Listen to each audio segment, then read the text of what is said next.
Olá pessoal, aqui é o professor William. Vou fazer uma rápida revisão sobre os operadores logísticos. São empresas que terceirizam logística para outras empresas, né, que precisam resolver seus problemas de logística. Aqui é a questão da terceirização, por que as empresas buscam a terceirização. Basicamente, dado o cenário de competição muito acirrado, então é necessário respostas rápidas para os seus problemas e custos cada vez menores para atender o mercado. Isso obviamente leva as empresas a se concentrarem naquilo que elas sabem fazer e buscar parceiros para realizar aquelas atividades que ela não quer ou acho que vai gastar muito dinheiro fazendo. Isso começou lá com o pessoal lá de segurança, limpeza, restaurante, e depois foi migrando para outras áreas como produção e a própria logística, que é o nosso tema, né?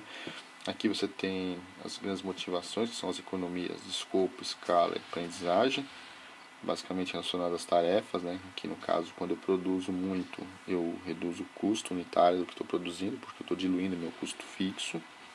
O escopo é porque eu, com um escopo maior, com várias atividades sendo feitas por uma única pessoa, ele reduz o custo, porque se eu tivesse que contratar vários para fazer, eles têm custos diferentes.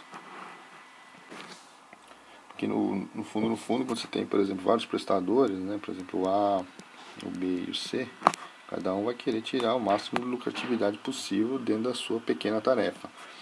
Ao passo que se englobar todas as tarefas aqui num único só, a tendência é ele fazer isso por um preço menor, porque ele já está trabalhando com você uma grande quantidade de tarefas, o lucro dele tende a ser menor, porque também o contrato com você vai durar mais tempo, tem uma segurança naquilo que está uma segurança de estar recebendo aquilo por mais tempo, ao passo que esses aqui não, né? São serviços esporádicos, né? São mais curta duração do que um contrato de longo prazo, né? Que engloba várias tarefas. E a questão da aprendizagem é você estar aprendendo, obviamente você vai estar produzindo, vai estar fazendo a sua atividade melhor. Isso também, obviamente, se traduz numa economia, seja de tempo ou da qualidade do que está se fazendo. E no caso, o terceiro tem tudo isso, né? Ele tem escala, porque ele já faz aquilo para todo mundo, para muita gente. Escopo, porque ele já faz várias coisas, né? Um solucionador de problemas. Se tem um problema, ele vai lá e te oferece uma gama completa de soluções. E no caso, a aprendizagem, óbvio, ele já sabe fazer aquilo, já faz bastante tempo, é a especialidade dele. A questão dos operadores logísticos, então, são empresas que surgiram no mercado para atender gerenciar a logística de outras empresas, mas para eles serem classificados como operadores, eles têm que, no mínimo, fazer 3 atividades. Está aqui: controle de estoque, armazenagem e gestão de transporte. Se ele não fizer, no mínimo, essas 3, a gente classifica ele como um prestador de serviço logístico. É importante diferenciar um do outro, a gente chama de 3PL, né, o operador logístico na literatura internacional, porque se eu contrato um prestador achando que ele vai resolver os meus problemas de logística, eu vou perder dinheiro ou eu vou dançar, porque na verdade o que ele vai te resolver é um desses problemas. E eu às vezes preciso da solução completa. Contrato o cara para fazer gestão de transporte, por exemplo. Aí eu chego lá, agora eu preciso que você guarde material e controle de estoque. Opa, eu não faço isso, ou se vai querer fazer, faz mal feito. E aí você dança. Então o operador não, ele te dá essa gama completa de soluções. E não só essas, né? Tem toda uma lista aqui do que um operador pode te oferecer. Tá legal? Então são empresas que fazem logística para outras empresas em modo customizado e que atendem no mínimo aquelas 3 operações lá. Como é que surgiram os operadores? Basicamente de empresas de transporte, onde você tinha um cara que trabalhava bem com o transporte, e a empresa que eu contratava: pô, você transporta bem, por que você não guarda meu material também, que estou precisando, tem um excesso aqui no estoque? E ele virou operador. Empresas de armazenagem, os conhecidos armazéns gerais, eles já, por outro lado, guardavam o material, mas não transportavam. E aí foi uma extensão do que ele fazia. E as próprias empresas também criaram. O caso da Philips com a DDF é um exemplo. Um grande operador foi criado pela Philips, o departamento de distribuição física deles era tão bom que eles criaram um negócio próprio, aí na literatura chamada de spin-off. Então é uma empresa que derivou da Philips e eles acabaram atendendo os concorrentes, né? Sony, na época Telefunken, Philco e outras, para poder distribuir aparelhos eletroeletrônicos. Quais os benefícios de você contratar um operador? Então, você divide custos e riscos contratando um operador, porque a operação, vamos dizer assim, os ativos são dele, né? O armazém, as empilhadeiras, o pessoal é dele, então você acaba dividindo isso com ele. Eu posso gerenciar outros elos da cadeia, porque eu já não estou mais ligado na operação propriamente dita, isso é com ele, então agora eu começo a me concentrar em questões mais estratégicas e eu começo a ter acesso a hardware e software, né, soluções de logística de última geração, porque ele é que fornece isso, ele precisa disso para operar.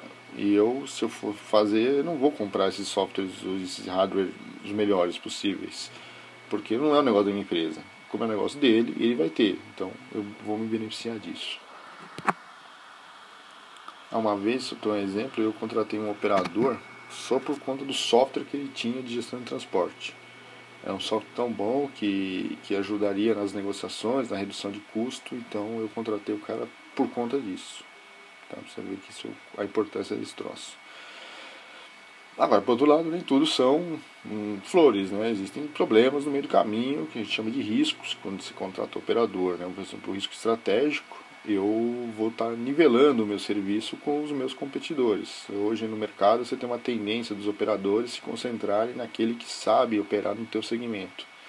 Então todo mundo corre nele, e aí eu vou ficar igual ao meu concorrente. Então é o que você imaginar, Jequiti, Avon e Natura usando o mesmo operador. Aí você olha e fala, bom, tá, e qual é o diferencial que você vai ter então em termos de logística? Basicamente nenhum, né? Então esse é um problema que você vai correr. Outro problema é o risco comercial, porque a sua imagem vai estar ligada à prestação do serviço dele. Se ele falhar, não é ele que está falhando na visão do cliente, é você que está falhando. Um risco gerencial. Existem aí, é como um casamento, né? Existem percepções, existem expectativas de ambas as partes e muitas vezes isso não casa, a coisa não anda. E isso você vai perceber mesmo com o tempo de contrato. Existem empresas, por exemplo, mais burocráticas, existem outras que são mais simples, né, de funcionar, e isso às vezes é um choque nessas culturas, então tudo isso também afeta a relação. E o risco de informação, dado que eu não estou mais no dia a dia operacional ali com o cliente e tudo, né? Isso está na mão dele, eu vou perder o acesso então ao mercado, do que está rolando. E também é como se a raposa tomasse conta do galinheiro, porque ele não vai te falar, olha, eu estou fazendo coisa errada, né? Então meio que dá uma escondida naquilo que não está indo bem e você só vai descobrir depois que estourar a bomba, né? Então esse é um risco que você corre. E aqui estão alguns exemplos de operadores que estão aí no mercado, são a grande maioria operadores internacionais e, enfim, são todos de grande porte. Você tem aí, lógico, não estão aí colocados os pequenos operadores, médios operadores, mas aí só para você ter uma ideia do que rola no mercado. Para quem trabalha com logística, é uma grande carreira trabalhar no operador, né? Porque você vai ter contato com diversos tipos de segmento.